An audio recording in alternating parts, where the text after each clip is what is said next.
ನೀನು ನೋಡ್ತಾನೆ ಇರ್ತಾರೆ, ನೀನು ಕಾಯ್ತಾನೆ ಇರ್ತಾರೆ. ಅದ್ರಲ್ಲಿ ಇರು, ನೀವು ಹೋಗುವಾಗೆಲ್ಲ ಬರುವಾಗಲೆಲ್ಲ ದೇವರು ಕಾಯ್ತಾನೆ ಇರ್ತಾರೆ. ಅಂತ ದೇವರೇ ನಮ್ಮ ದೇವರು. ಅಂತ ದೇವರಿಗೆ ಅಸಾಧ್ಯವಾದದ್ದು ಒಂದೂ ಇಲ್ಲ. ಲಾಭ ಅನ್ಕೊಂಡೆ ನನ್ನ ಕತೆ ಮುಗೀತು, ಫ್ರೀಯಾಗಿ ಗಂಟು ಮುಟ್ಟೆ ಕಟ್ಟನ್ನು ಗಾಳಿ ಮಾಡ್ಕೊಂಡು ಹೋಗ್ಬೋದು. ಅದ ದೇವ್ರು ಹೇಳಿದ್ರು, ಏನ್ ಮಾಡಿದ್ರು?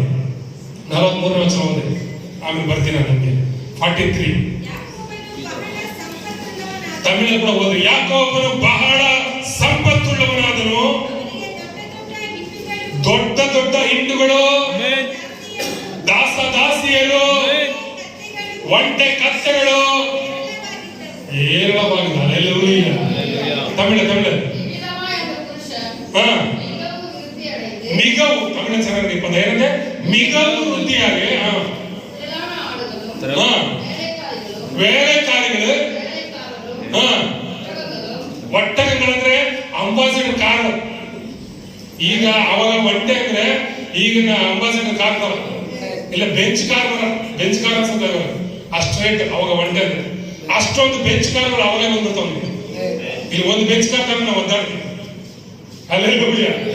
ಏನು ಇಲ್ಲ, ಝೀರೋ. ಒಂದು ದಾಟಿ ಹೋಗಿದ್ರೆ ಒಂದೇ ಒಂದು ಕೋಲ್ ಮಾತ್ರ, ಒಂದೇ ಕೋಲು, ಒಂದು ಕೋಲ್ ಇತ್ತು ಹೋಗೋದನ್ನು ಬರ್ಬೇಕಾದ್ರೆ ಬಹಳ ಸಂಪತ್ತುಳ್ಳವನಾಗ್ಬಿಟ್ಟ. ಹೇರಳವಾಗಿ ಕೆಲಸ ಮಾಡುತ್ತವ್ರು ಎಲ್ಲರೂ ಒಂಟೆ ಕತ್ತೆಗಳು ಹೇರಳವಾಗಿ. ಅಲ್ಲೆಲ್ಲೂಯ್ಯ. ಏನಂತೆ? Camels and Asus. ಅಲ್ಲೆಲ್ಲೂಯ್ಯ.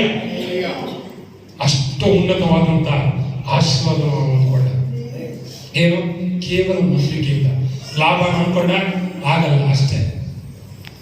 ಕಪ್ಪು ಚುಕ್ಕೆ ರೇಖೆ ಇವುಗಳಿರುವಂತ ಕುರಿಗಳು ಸಿಕ್ಕದೇ ಇಲ್ಲ.